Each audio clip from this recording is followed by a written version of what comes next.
o item 30 do nosso material didático, estamos agora na página 48, vamos falar sobre os cônegos de Orleans. Falando de história para vocês, agora é o ano 1022 da era cristã. Neste ano foram executados em Orleans, na atual França, 12 homens acusados de maniqueísmo. Essas execuções, estou mostrando para vocês, porque até artistas, havia muitos tipos de execuções que a Igreja Católica fazia, uma coisa horrível. Esse negócio de matar, de queimar uma pessoa, torturar, isso não é humano, irmãos. Isso não é humano. As pessoas hoje toleram isso, mas isso não é humano. Isso não é humano. Você amarrar uma pessoa e ver a pessoa sendo queimada, isso é uma coisa que é daquela religião da Babilônia. É daquela religião da Babilônia. Pois bem, então vejamos essa história. Coloquei aí até um historiador católico, Daniel Rups, que ele diz o seguinte: isto ainda não era lá muito grave. O pior foi a reaparição, a princípio insidiosa e tímida, mas depois bastante ruidosa, do velho maniqueísmo, que se julgava enterrado para sempre. Em Mans, uma cidade, em Orleans, em Arras, depois em Limoges e em Toulouse, bem como no norte da Itália, voltou a ver-se a doutrina dualista que fora combatida por Santo Agostinho. Para os católicos é santo, eu estou mostrando para vocês na história quem ele é. Condimentada agora ao gosto moderno. O fato mais grave ocorreu em 1022 em Orleans, onde a heresia se organizou em seita. Padres, cônegos do cabido, professores e até o confessor da rainha lhe deram a sua adesão. Passou a ensinar-se uma fé que anunciava a dos cátaros, rebelião contra a igreja estabelecida. Os cátaros, muitos deles eram anabatistas. Okay? Lembre-se que os novacianos, mostrei documentos para vocês lá nos anos 250, eles eram chamados de cátaros. Muitos novacianos estão ali sendo chamados de paulicianos, outros paterinos e outros nomes. Então, como a fé dos cátaros, ou seja, pelo que ele está descrevendo aqui, as igrejas anabatistas estão convertendo a autoridade, seria isso. E nós já vimos na história que, por exemplo, os paulicianos, os católicos sempre acusaram eles de maniqueísmo. Mas os paulicianos não são maniqueístas. A única obra deles, os historiadores mostram, a única obra deles, A Chave da Verdade, não tem nada de maniqueísmo. Então a Igreja Católica, o que ela fazia? Para matar as igrejas anabatistas, ela acusava elas de maniqueísmo. Mas, na verdade, quem praticava maniqueísmo era a Igreja Católica. Por quê? Os maniqueístas, eles acreditavam em purgatório. A igreja primitiva não acreditava em purgatório.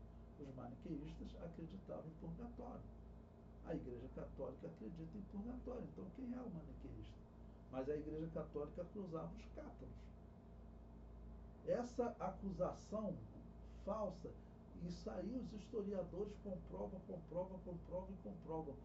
era o padrão da Igreja Católica. E ele prossegue: rebelião contra a igreja estabelecida, recusa dos dogmas e dos mistérios cristãos, especialmente a encarnação, a paixão e a ressurreição, abandono do culto, da hierarquia e das imagens. Então, dizendo que eles também não adoravam imagem, acusando de maniqueísta, mas é claro que os anabatistas acreditavam na ressurreição, só que estão sendo acusados de maniqueístas. Por outro lado, proclamava-se a aversão à vida terrena e à carne, não só aquela que se consumia, mas principalmente a que estava ligada ao uso do matrimônio. Como virá a acontecer com os albigenses? Semelhante doutrina moral, demasiado exigente para o comum dos mortais, andavam de mãos dadas entre os adeptos com uma grande desvergonha, porque se toda a carne é pecado, que importa um pouco mais ou um pouco menos. Né? Bom, nós não sabemos aqui especificamente o que o católico quer dizer com essa acusação, mas é importante nós mostrarmos a acusação para mostrar que isso é uma questão séria, isso existia, né? Muitas igrejas anabatistas, mas eles querem dizer que não, eles querem dizer que todos nós saímos da igreja católica, todos nós saímos dos protestantes. Eu digo para vocês que isso é impossível, né? E nós encontramos documentos, aí como são os acusadores. Veja, o acusador continua. Corriam os rumores mais horríveis a respeito desses hereges, acusados de magia, de bruxaria e de costumes infames. Você veja, é a mesma acusação que o Império Romano fazia contra a Igreja de Jesus. E eu sempre falei para vocês, era aquela religião pagã que dominava Roma, aquela religião, ela é que acusava os cristãos. Diziam que as coisas ruins que estavam acontecendo no Império era culpa dos cristãos, que diziam que os deuses não existiam. E eles acusavam os cristãos de um monte de coisa, até de beber sangue de criança. E aqui a Igreja Católica faz a mesma acusação. E vocês, assim, não vão acreditar. A Igreja Católica, ela vai fazer exatamente a mesma coisa que o Império Romano fazia. Quando chegar a Inquisição, o que o Império Romano fazia? Ele queria que o cristão reconhecesse os deuses. Ele tinha que ir lá confessar Júpiter. Eu quis dizer, você tem que confessar que os deuses existem. Ele tinha que ir lá confessar, sacrificar, comer das coisas sacrificadas. Ou seja, cultuar, se dizer seguidor de Satanás. É a descrição bíblica.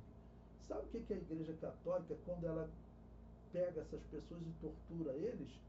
Isso também nós vamos encontrar lá nas Bruxas de Salem, que é contado na história. Eles tinham, antes de morrer, antes de matar eles tinham que confessar que eles eram adoradores do demônio. Ou seja, era a mesma confissão. A mesma confissão que o cristão era acusado, era obrigado a fazer lá no Império Romano para não morrer, ele era obrigado aqui na Igreja Católica.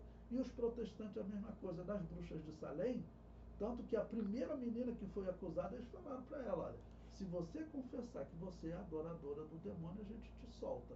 Mas se não, vamos ter que te matar. Aí a história diz que a garota falou, então coloca aí. E eu confesso. Aí pegaram, fizeram um processo de purificação e soltaram ela. Mas o pastor que tinha sido preso, eles queriam que ele confessasse que ele era adorador do demônio. O cristão não vai fazer isso. Para a garota lá, que era uma escrava, já sofria muito, queria a liberdade dela, ela confessou qualquer coisa, o pastor não confessou. Mas o que a Igreja Católica faz, obriga os cristãos que ela captura aqui, tortura com torturas terríveis, não? Que ele confesse que ele é adorador do demônio, que ele é adorador de Satanás. Os documentos dizem isso. Não? E ele aqui está dizendo as coisas de que eles eram acusados. A tal ponto que Roberto Piedoso mandou prender os seus 14 chefes principais, que foram julgados, refutados e condenados, sem, no entanto, terem renunciado à sua estranha fé. No meio de uma fúria tremenda, a própria rainha Constância vazou um dos olhos ao seu antigo confessor. Morreram todos nas chamas, mas proclamando unanimemente que não esperavam nada melhor do que esse martírio. Era a primeira vez na história cristã que se acendia a fogueira da heresia. Infelizmente, continuaria a arder por muito tempo. Isso aqui é um historiador católico contando. Bom, será que eu consigo detalhes de doutrinas do que eles estavam pregando? Nós não sabemos. Porque, como eu digo para vocês, existe igreja da Batista herética. Está aí os testemunhas de Jeová. Não é impossível que o inimigo tivesse também criando alguma seita lá. Nós não sabemos detalhes. Ok? Mas só de ver as pessoas sendo queimadas, eu já digo, isso não é humano, gente. Aqui no Rio de Janeiro, eles queimavam aqui no morro. Eu fui criado ali no complexo do Alemão. Então, uma vez fui lá visitar minha família, aquele cheiro de carne queimada, eles botavam a pessoa lá no meio dos pneus, incendiavam, queimavam.